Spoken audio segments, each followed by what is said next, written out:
E agora, por favor, Eduardo Bolsonaro, vem pra cá, meu amigo.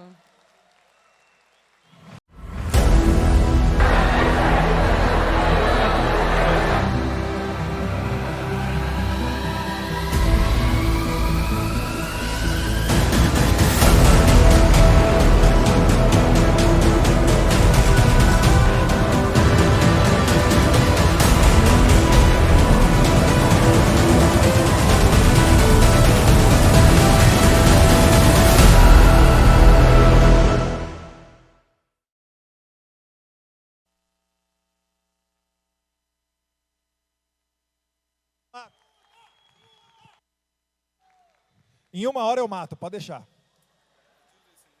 São 9? Até meia-noite tá bom, né?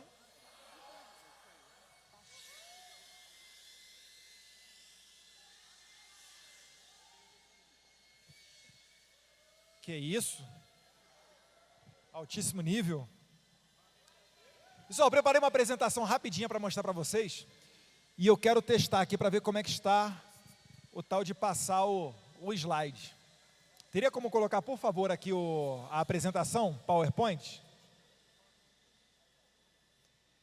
Falar um pouquinho da nossa inserção nesse tabuleiro mundial de várias forças.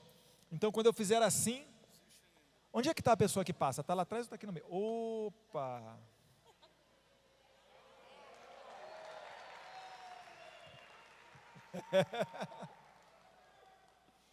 Agora vai. Eu vou contar uma historinha aqui que eu vou ser bem rapidinho, porque eu acho que a maioria de vocês já conhecem, né? Vocês conhecem esse cara aqui? Esses caras aqui? Eles basicamente sintetizaram as ideias comunistas, fizeram o Manifesto Comunista e também o livro do Marx, o mais conhecido, né? O Capital. E depois, no século seguinte, começaram a pipocar as revoluções comunistas pelo mundo. Tivemos em 1917 na União Soviética, depois China, Coreia do Norte, Laos, Cuba, Camboja. Nós falamos aqui uma parte sobre Cuba com a Zoe Martinez. E nós tivemos também a formação da Cortina de Ferro depois da Segunda Guerra Mundial. A esquerda, às vezes, diz o seguinte: eu sou de esquerda, eu sou comunista, o comunismo combateu e derrotou o nazismo. Calma aí. Quando Hitler avançou com as tropas e chegou até Stalingrado, na União Soviética, ou na Rússia, todo o território que ele passava, ele dominava e colocava o sistema nazista. Quando o Exército Vermelho foi tomando de volta esses territórios, ele só trocou do nazismo para o comunismo. Tanto que quando eles chegaram na Polônia, eles pararam. Eles viram os nazistas aniquilar as últimas resistências polonesas, e depois disso só é que o Exército Vermelho cruzou o rio e venceu os nazistas, e parou por ali pela Polônia. Eles não seguiram reto até Berlim. Berlim está uma linha reta. O que eles fizeram? Foram lá para baixo da Europa e começaram a pescar um monte desses países aqui. Bulgária, temos aqui, chegaram até a Alemanha, mas depois. Mas vários países ali dos Balcãs, só para implementar o comunismo. Então não teve libertação nenhuma, eles só trocaram o sistema, né? Até porque vocês sabem que a história da Cortina de Ferro não é lá das mais democráticas. E o comunismo se dividiu em dois. O Lenin chegou ao poder, fez a Revolução Bolchevique, foi o líder máximo, morreu em 24, e depois veio Stalin. Eles sempre tiveram a ideia de expandir o comunismo pelo mundo, de modo a ser autossuficiente. Internacionalizar esse sistema não é uma ideia de agora, dos globalistas, que a gente fala mais recentemente. É uma ideia bem passada. E bem da verdade, eles também não foram os primeiros a desejar um sistema mundial. O Stalin seguiu fazendo a mesma coisa que o Lenin.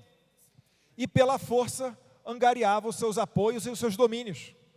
Vocês já ouviram falar numa história chamada Holodomor? O confisco de grãos da Ucrânia, que matou milhões de ucranianos de fome. Esse aqui é o responsável, o Stalin. Só que nos anos 30, Um outro camarada, vocês conhecem esse também? Eu vou passar para vocês fazerem a apresentação. Antônio Gramsci era do Partido Comunista Italiano. O Mussolini o prendeu. Ele faleceu ainda nos anos 30, mas ele fez um monte de rascunho na cadeia. Ele foi solto logo antes de morrer, porque tinha uma enfermidade.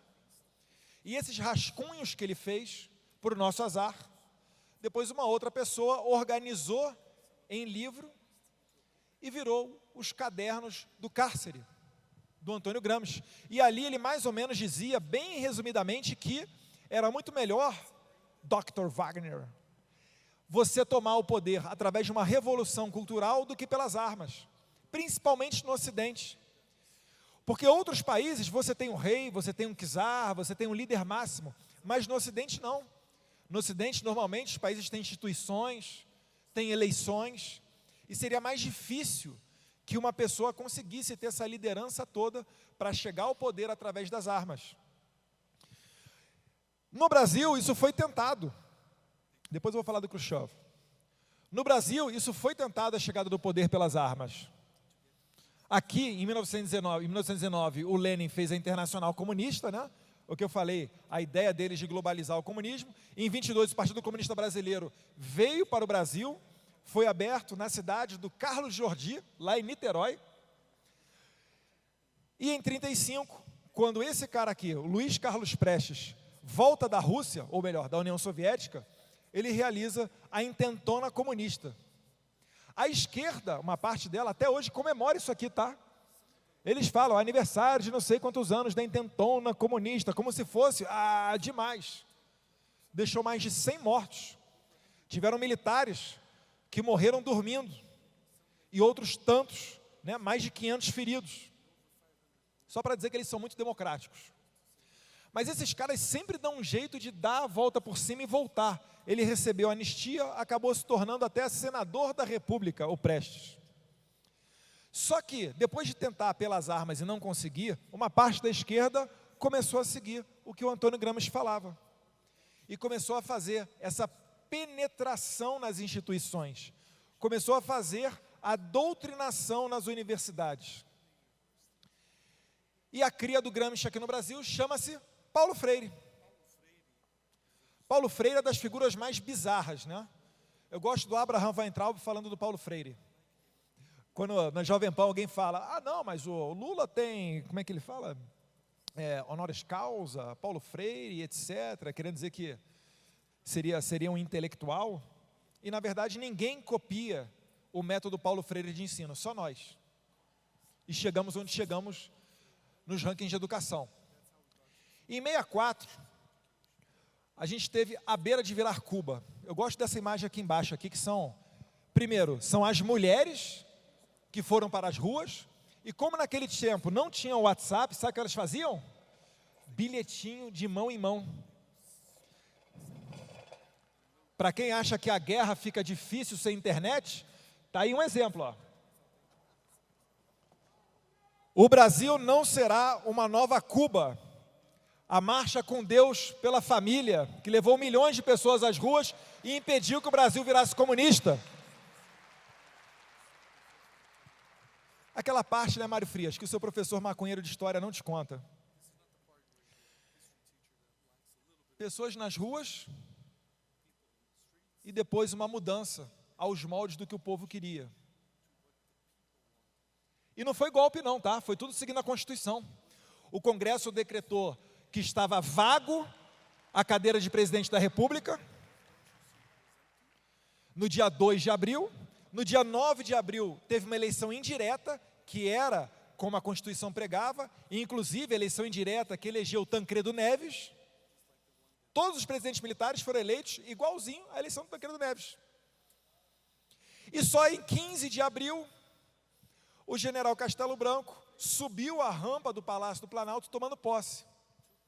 Entre 2 de abril, da decretação de vacância da cadeira presidencial, até 15 de abril, a posse do general Castelo Branco, o presidente da Câmara, Ranieri Mazzilli, é que foi o presidente do Brasil, de acordo com a Constituição.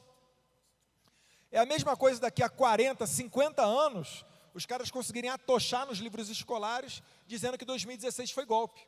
Exatamente a mesma coisa. Aí nós, já de cabelo branco, ou no meu caso sem cabelo, ele ia falar, meu neto, golpe? Meu neto, eu estava lá, meu neto. Golpe, estava todo mundo na rua, corrupção generalizada, tentativas de relativização da propriedade, MST invadindo terra, enfim. Se a gente não estudar a história só se repete. Esses caras estão tocando fogo no Borba Gato, eles estão pichando e tocando fogo na estátua de Pedro Álvares Cabral, não é à toa, é para tentar reescrever a história. Que para nós, a gente fica, pô, calma aí, como é que um cara pode ser retardado mental e dizer que o descobridor do Brasil é um genocida? Então, melhor seria se o Pedro Álvares Cabral não tivesse vindo para o Brasil?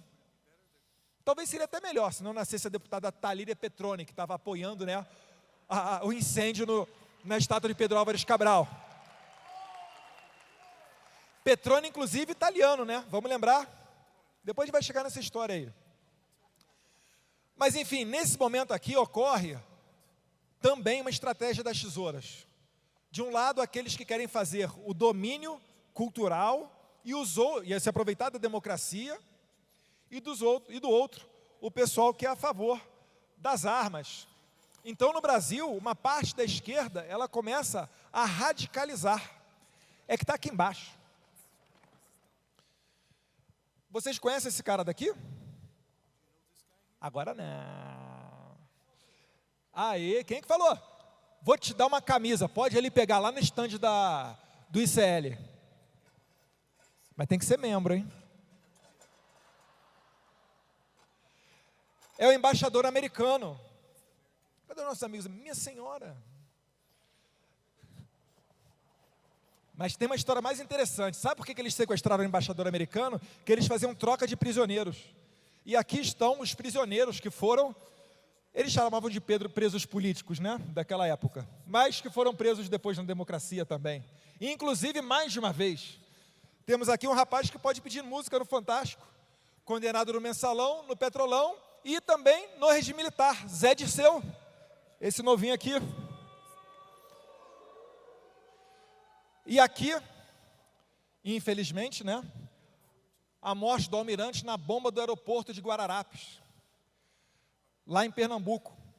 Por que colocaram uma bomba no aeroporto de Guararapes? Porque supostamente o general Costa e Silva, que estava em campanha pelo Brasil para a presidência, sim, você fazia campanha porque você tinha que ser votado pelos deputados e senadores, estava passando lá. E a bomba acabou matando um almirante e um outro jornalista. Provavelmente, vocês só conhecem o Herzog, né? Do jornalista Regis, eles não falam, né? O jornalista Regis morreu nessa bomba aí também, fora dos outros mutilados e feridos. Então, depois disso, é que ocorreu um recrudescimento do regime militar para agir de maneira mais rigorosa, não numa guerra entre país contra país, mas numa guerra contra um inimigo interno. Que naquele tempo era preciso, então, você ter acesso, não ao WhatsApp, que não existia, mas acesso a cartas, prisão para averiguação, uma relativização dos direitos fundamentais, para evitar que que embaixadores fossem sequestrados, que almirantes fossem assassinados, bombas postas em aeroportos. E os militares fizeram muita coisa boa, muita coisa boa. Sem as obras dos militares, o Brasil não existiria hoje, né? Temos aqui Transamazônica, você ia de São Paulo até Manaus de carro, tá? Nos anos 70. Isso acabou por causa dessa mentalidade radical ambientalista, que acha que preservar é sinônimo de isolar. E aí, existem até promotores e procuradores do Ministério Público que autorizam a retirada do asfalto, mas não um asfalto novo, só para ficar tudo em barro. Transamazônica. Usina nuclear de Angra, tecnologia nuclear, só o próprio país que desenvolve, não é comercializado entre os países. Ponte Rio-Niterói, 74, e Itaipu Binacional, a então maior geradora de energia do mundo. Olha que orgulho de ser brasileiro. Mas isso tudo daí também prova que só economia, meus caros.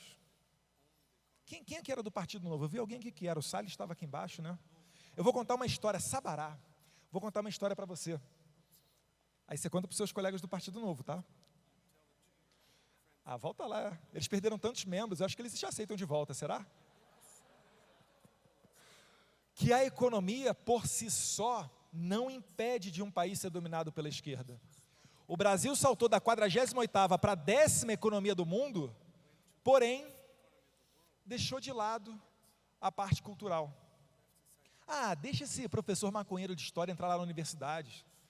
Ah, não se liga não, esse cara está falando tamanha bobeira, esse cara não vai nem conseguir nada, porque aquele cara que vai se formar na universidade, ele vai precisar de um emprego, ele vai entrar no mercado de trabalho, vai pagar suas próprias contas, vai ver como é que é o mundo de verdade, enfim. A gente chegou num domínio tal, que vocês devem ter visto em 2018, gente entrando com a camiseta do Bolsonaro em universidade e literalmente caindo na porrada ou sendo cuspido. Vocês devem ter visto, como aconteceu aqui no NB, o rapaz lá com a bandeira da monarquia, né, do Império, Brasil Império, e caindo na porrada. Não precisa ser Bolsonaro não, basta não ser esquerdista. E das universidades saem juízes, promotores, políticos, sindicalistas, jornalistas, e aí fica difícil de você lutar essa guerra. Depois do regime militar, só para finalizar a parte histórica, nós temos aqui 3 anos interessantes. O que aconteceu em 88? A nossa Constituição. Vocês não gostam da Constituição, não? E em 89? A queda do Muro de Berlim. Muitas pessoas até falam que se a nossa Constituição fosse feita nos anos 90, ela seria diferente. Talvez não tivesse lá a função social da propriedade, essas coisas aí de relativização do direito à propriedade. E quando isso daqui aconteceu, meus caros, muitas pessoas, inclusive os americanos, pensaram que acabou o comunismo, vencemos. Está aqui, ó, um êxodo de gente que saiu da Alemanha oriental, vindo para a Alemanha ocidental, capitalista. Só que eles estavam enganados. Sapo Barbudo, em 1990, junto com Fidel Castro, Farc e todos os seus coleguinhas, iniciavam o Foro de São Paulo, que depois de 10 anos, começou a eleger presidentes por aí. Como, por exemplo, aqui de... Não. Calma.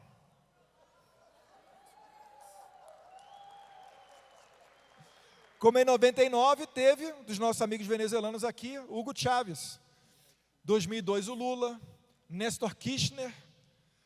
Está aqui Maria Fernanda Cabal, não tinha te visto. Entre outros, Evo Morales. E nesse tempo, nos anos 90, era muito difícil a direita. Quem era de direita? Ninguém falava que era de direita. O pessoal foi tão esculhambado que associaram direita à ditadura militar, associaram direita a torturador, e ninguém falava mais nada. A esquerda nadou de braçada durante anos. Se vocês pararem para ver, nos anos 90 foi o ano a década, onde mais se aprovaram essas leis ditas de direitos humanos. Tem só lei beneficiando o bandido. Hoje em dia o cara, se ele for preso, ele responde em liberdade, em regra. Ele tem advogado para defender de graça. Tem sursi processual, transação penal. O cara, se for condenado, via de regra, se não for crime hediondo, sai depois de um sexto cumprida a pena, ele tem a evolução para um regime melhor, visita íntima, se te pagar fiança, sai da cadeia, ou se for conservador não sai, né? A gente está vendo isso agora. Mas enfim, uma série de benefícios em que a pessoa se sente cada vez mais seduzida pelo crime. Principalmente se morar numa zona vulnerável. Nos anos 90, tinham 2 caras que eram muito chacota. Olavo de Carvalho e Jair Bolsonaro.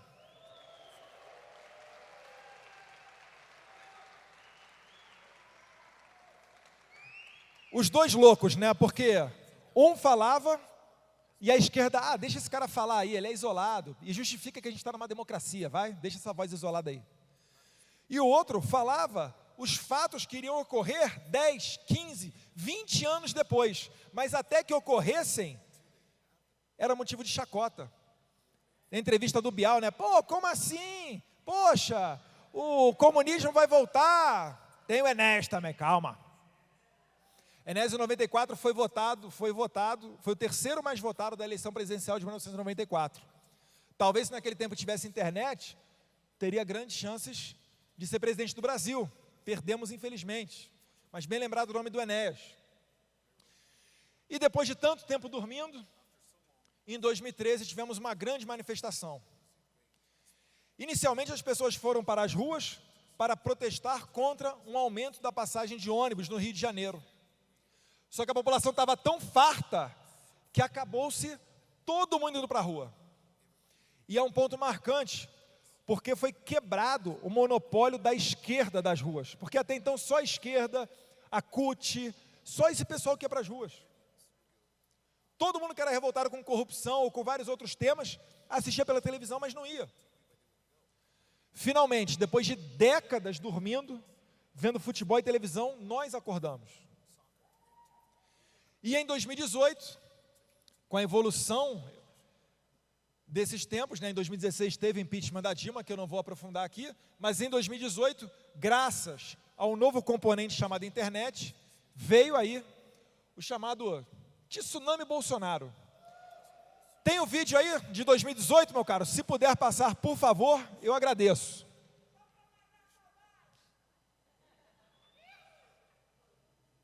Cadê? Opa.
Vamos matar a saudade desses tempos de 7 de setembro, hein?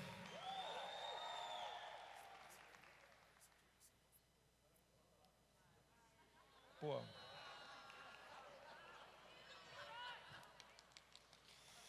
Mas assim como quando ocorreu com a queda do Muro de Berlim, que muita gente disse que o comunismo tinha acabado, muitos também acharam que eleger o presidente da República seria o suficiente para mudar o país e ter o país que nós queríamos. Só que nós só elegemos a cereja do bolo. Faltou o resto do bolo. Por isso que hoje em dia nós estamos vivendo tempos sombrios, estranhos, onde pessoas inocentes têm a visita da Polícia Federal ou mandados que impedem atos ordinários da sua vida, né? Vocês estão vendo aí o Brasil Paralelo tendo que responder publicamente a uma CPI. Várias pessoas aqui, o Alan dos Santos, o Sérgio Reis, Belízia, Rei Bianchi, o Facuri, Bruno, bem como a desmonetização de canais de YouTube. Vocês conhecem essa moça aqui? Cadê ela? Já foi. Bárbara do Chat Olizei, Bernardo Custer, que também falou aqui, Kister, Vlog do Lisboa, Terça Livre, e também o canal do Bruno, né, o grupo do Bruno, que é o do Coalizão Conservadora da Direita, o Kodak. Todos eles sendo desmonetizados por um tribunal eleitoral. Eu estou fazendo questão de colocar isso aqui, que depois a minha assessoria vai ter um trabalhinho para colocar uma legenda em inglês, porque é difícil você explicar isso para o gringo. E é importante você mostrar para eles, no evento de CIPEC, que tem penetração internacional, o que está acontecendo aqui. Um tribunal eleitoral que impede pessoas de receberem dinheiro, sabe-se lá por qual motivo? Falam atos antidemocráticos. Qual é a definição em lei de ato antidemocrático? Inquéritos abertos sem a autorização do Ministério Público, o que fere de morte o sistema acusatório. Quem é advogado sabe, uma pessoa acusa, uma defende e outra julga. Esse negócio de acusar e julgar ao mesmo tempo, isso é coisa para trás do tempo medieval. É tempo da Inquisição. E por final, pessoas que estão presas, né? Infelizmente, um deputado federal preso por falar, que pode falar o maior absurdo do mundo, mas na Constituição tem imunidade parlamentar. Se um deputado que tem escrito na Constituição que é inviolável, civil e penalmente, por suas opiniões, palavras e votos, vai para a cadeia porque fez um vídeo, o que dizer do cidadão comum? É isso que eles desejam, intimidar vocês. Como Dória está fazendo, querendo evitar que a PM de São Paulo, ainda que de folga, vá para as manifestações de 7 de setembro. Ou em outros estados, principalmente no Nordeste, onde o governador está chamando toda a tropa, ou para estar de serviço, ou para ficar quartelada de sobreaviso. Roberto Jefferson, hoje finalmente conseguiu ir para o hospital receber atendimento da sua médica. Outros menos conhecidos, Alencar e Bronzieri, que depois de fazer um protesto na porta do Alexandre de Moraes, foram para a cadeia, pagaram fiança, saíram, foram para uma manifestação, voltaram para a cadeia. Sarah Winter, aqui o jornalista Wellington, que foi preso ontem, na frente, esse círculo aqui está pequeno, mas ele está arrumando as suas coisas na frente do seu filho pequeno, para ir para a cadeia. E o Zé Trovão, que tem uma liderança entre os caminhoneiros, dia 7 de setembro falou que vai se entregar, e até lá está fazendo vídeo. Atualizaram.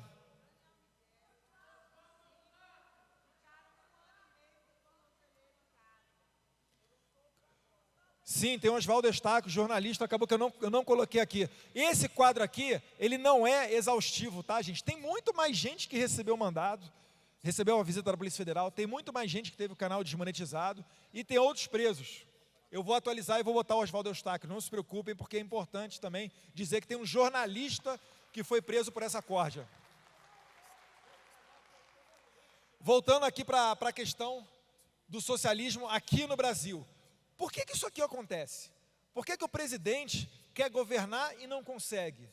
Por que ele faz uma medida, como por exemplo, uma redução de impostos de importação, que para quem estuda direito sabe que é um imposto extrafiscal, ou seja, não tem fins arrecadatórios para o tesouro.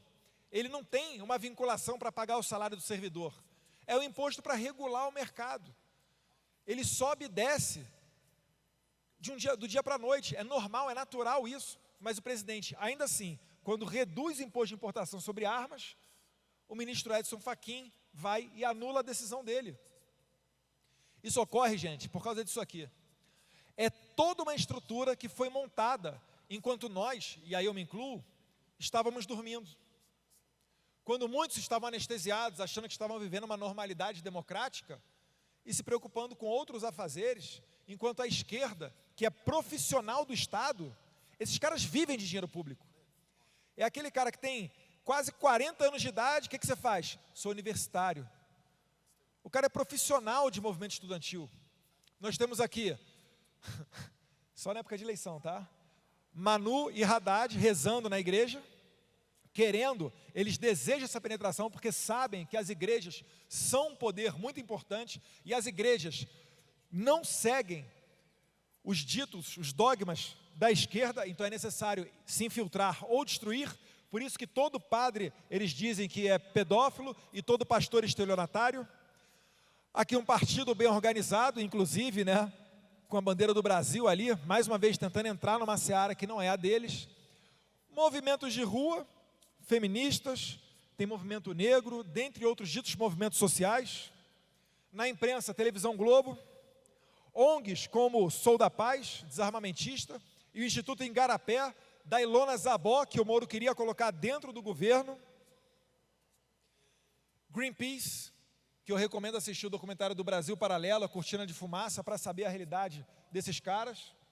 O melhor amigo do Nicolas Ferreira, né? Felipe Neto. Dentre outros, uma classe política hipócrita, que tentava nos acusar, por exemplo, de fazer disparos em massa de WhatsApp. Mas quando Hans River foi para a CPI da Covid, ele disse exatamente que era o Rui Falcão, para quem ele já fez disparos em massa de WhatsApp. E a nossa maravilhosa classe artística, né? Que vive igual vocês, de Lei Rouanet, dinheiro público, não é isso? Ah, vocês nunca pegaram dinheiro da Lei Rouanet? Não? Cadê o Mário Frias? Não? Esses caras aqui entraram, 15 mil projetos da Lei Rouanet sem auditoria, uns 12 ou 13 bilhões de reais. Experimenta você, 5 milhões de documentos não auditados, está falando o secretário aqui. Imaginem você errar um zerinho ou 10 reais na sua declaração de imposto de renda. Cai ou não cai na malha fina? Como é que esses caras conseguiam tanto dinheiro assim? Era para comprar a classe artística, para falar, ele não, ou para ficar quieto. E para contrapor, a gente tem isso tudo aqui, que precisa crescer, é verdade, mas também relembra o motivo de nós estarmos aqui, para que a gente venha se conectar. É a X do Zap, gostou? Olha vocês aqui, ó. Quem elegeu Jair Bolsonaro não foi a Globo não, tá? Foi isso daqui, ó.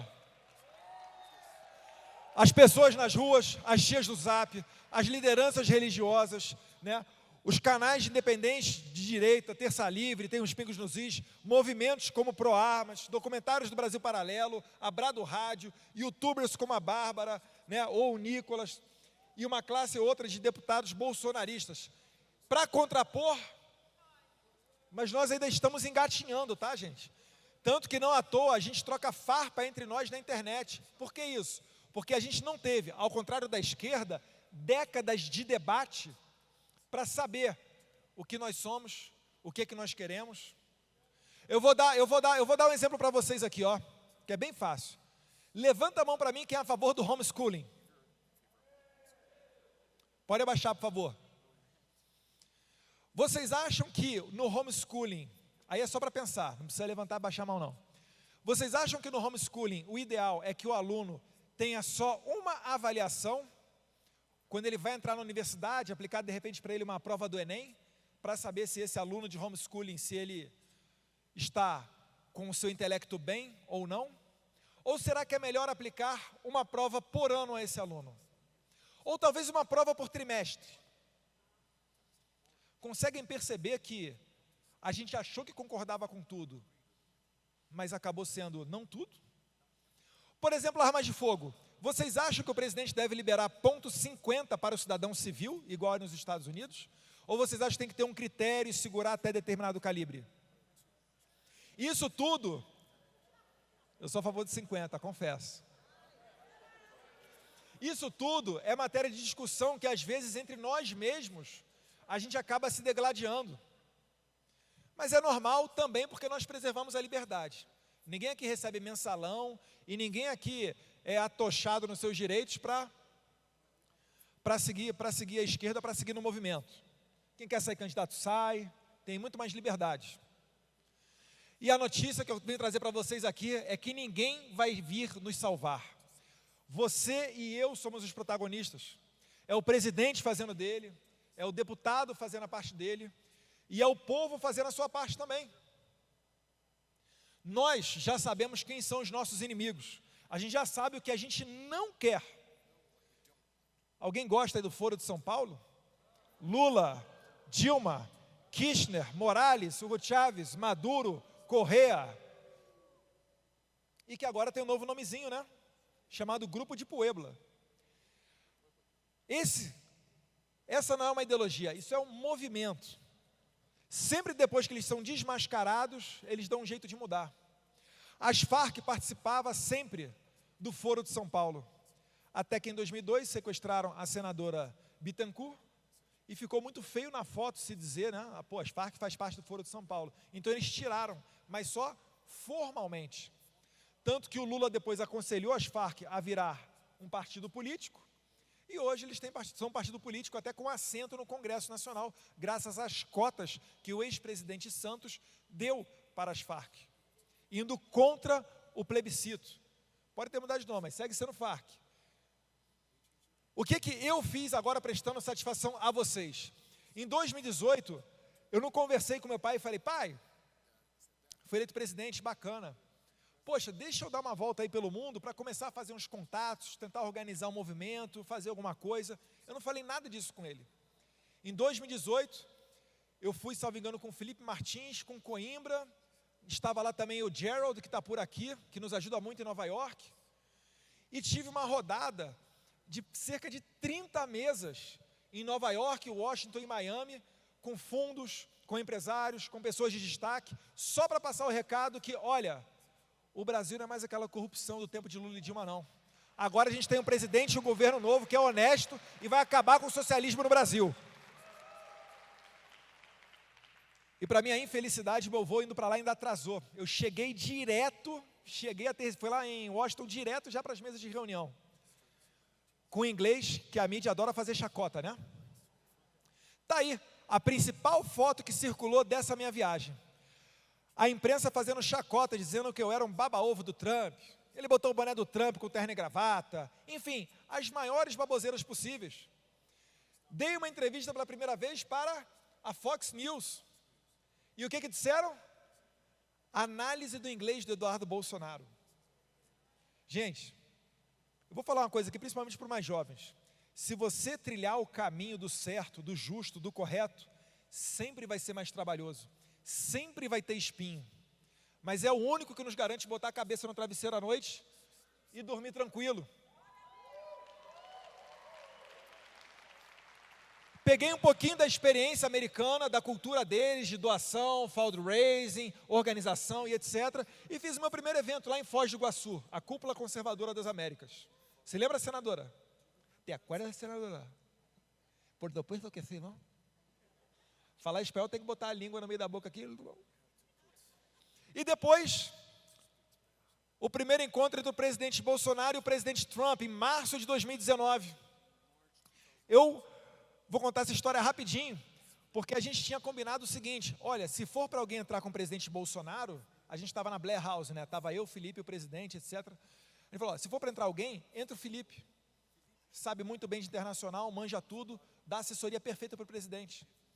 Quando a gente chegou lá e o presidente Bolsonaro entrou com o presidente Trump no salão oval, veio um diplomata do Itamaraty e falou, Eduardo, estão te chamando lá. Eu falei, não, é para o Felipe ir. Não, mas estão chamando você. Aí eu olhei para o Felipe falou, então vai, ué.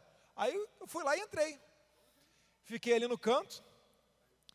E o que saiu na nossa maravilhosa imprensa? Eduardo Bolsonaro entra no Salão Oval e o chanceler Ernesto Araújo fica de fora, tentando criar uma intriga entre nós. E, de fato, se o Ernesto não fosse uma pessoa humilde, se fosse uma pessoa com vaidade, um ego exagerado, talvez tivéssemos brigado por ali. Mas, e eu nem sabia, quem me chamou não foi meu pai, foi o Trump, eu nem sabia. E talvez o Trump tenha me chamado, porque alguém, eu fico perguntando, quem é que buzina no ouvido do Trump que eu estou fazendo alguma coisa? Mas eu fiquei muito honrado desse vídeo aqui, em que ele faz uma menção a mim, nessa ocasião. Cadê o som, meu cara? Nos jardins da Casa Branca. Se tiver o som, pode deixar rolando. All options are open. I think of all possibilities, all options are open. We'll see what happens. And by the way, I see in the audience the son of the president, who has been fantastic. Would you please stand up? The job you've done during a very tough period of time is just fantastic. And I know your father appreciates it, that I can tell you. Okay, thank you very much. Fantastic. Olha para o Jair job. Bolsonaro, ó. Sagar Enjeti from... Valeu, moleque. Senta aí. E o principal, meus caros, deixa a imprensa falar à vontade, faz o teu, faz o certo, corre atrás. Nessa ocasião, também nessa viagem, nós tivemos contato com esses dois caras que são sensacionais, e é graças a ele que a gente tem o CPEC no Brasil, porque eles é que fazem o CPEC nos Estados Unidos. O Matt Schlapp e o Dan Schneider, queria pedir uma salva de palmas para eles, por favor.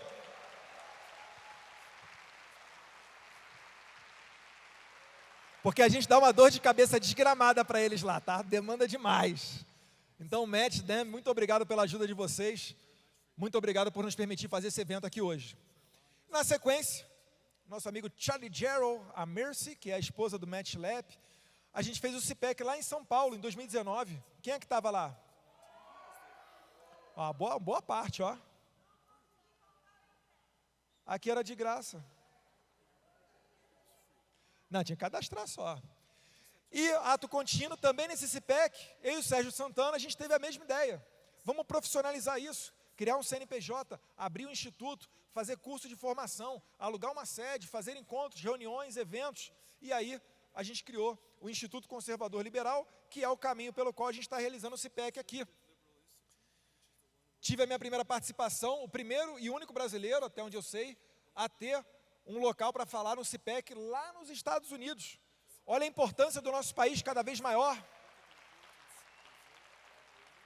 Mais uma vez, passando um recado que a gente está mudando, a gente não quer ser socialista, a gente está indo para uma cultura pró-mercado, valores conservadores, explanando também a facada, que pouca gente lá sabe, que um ex-membro do PSOL tentou matar o Jair Bolsonaro em 2018, através de uma faca, e agora realizando o CPEC aqui. É óbvio que o meu trabalho não se resume a isso, né? Sou parlamentar, tenho as minhas pendências também dentro do Congresso Nacional. Destaco aqui que o Trump e o Bolsonaro, nessa situação, também assinaram um acordo de Alcântara, e que eu, como presidente da Comissão de Relações Exteriores e Defesa Nacional, pude colocar na nossa comissão e ser aprovado, e certamente vai tirar da miséria a população que talvez more no local mais pobre do Brasil, que é em Alcântara, no Maranhão, mesmo tendo aquele governador lá, mas esquece isso, a população tem que ter os frutos e os benefícios das ações de Jair Bolsonaro. E a pergunta que a gente sempre se faz, e você? O que nós podemos fazer para ajudar o Brasil nisso tudo? Eu vou deixar aqui o vídeo de encerramento, mas dizer que quando você está fazendo uma live com seu celular, quando você vai para a rua, quando você participa da motociata do presidente, você está colaborando. Se no dia 7 de setembro você não sair de casa, depois você não vai ter o direito de reclamar quando prenderem o próximo deputado, quando desmonetizarem o próximo canal, ou talvez quando a Polícia Federal chegar na tua casa. Não acha que a esquerda vai passar a mão na tua cabeça, não. Eu já tenho um X nas costas por causa do meu sobrenome. Mas como é que vocês acham que vai ser quando o Jair Bolsonaro sair? Porque se ele sair, vocês já sabem quem vai entrar. O que é que vai acontecer? Então todos nós, mesmo nas atividades mais simples, quando a gente fala no restaurante, quando a gente vai na padaria, quando a gente desmascara uma fake news para um vizinho, falando que o presidente Bolsonaro está levando a verdade e políticas boas para a população, todos nós estamos ajudando. E aí eu queria passar esse último vídeo para encerrar o CPEC com vocês. Se puder, por favor.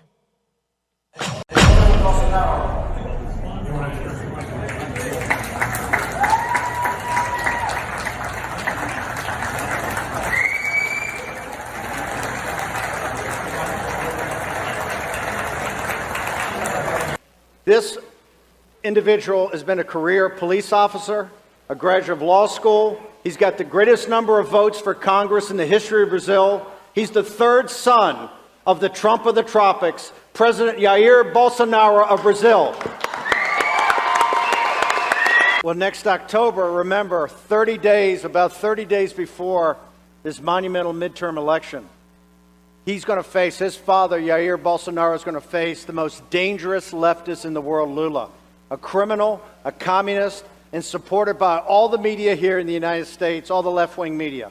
This election is the second most important election in the world, right? In the most important elections ever in South America. I will end with a last video of the president, because if he is fascist, nazist, racist, against women, against the poor, against the foreigner, against everybody, probably people would not love him when he goes to the streets. But he's the only one politician that goes to the streets and talk with the people. And this is the video of, by the polls and by the mainstream media, the most hated president ever in Brazil.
É isso aí, pessoal. Não é só por nós, é por nossa família, é pelas futuras gerações. E é com o coração emocionado, com a minha senhora aqui do lado. Tá muito linda ela, não tá?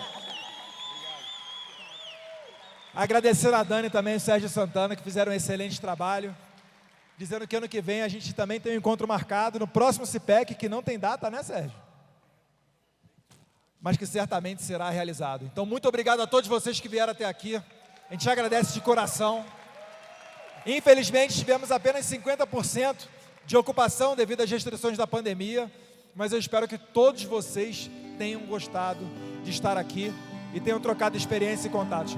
Muito obrigado a vocês que fazem isso aqui acontecer. Valeu, gente. Valeu, pessoal que assistiu em casa. Boa noite, fiquem com Deus. Até o próximo CIPEC, gente. E até o 7 de setembro. Grande abraço a todos. 7 de setembro a gente se vê, hein?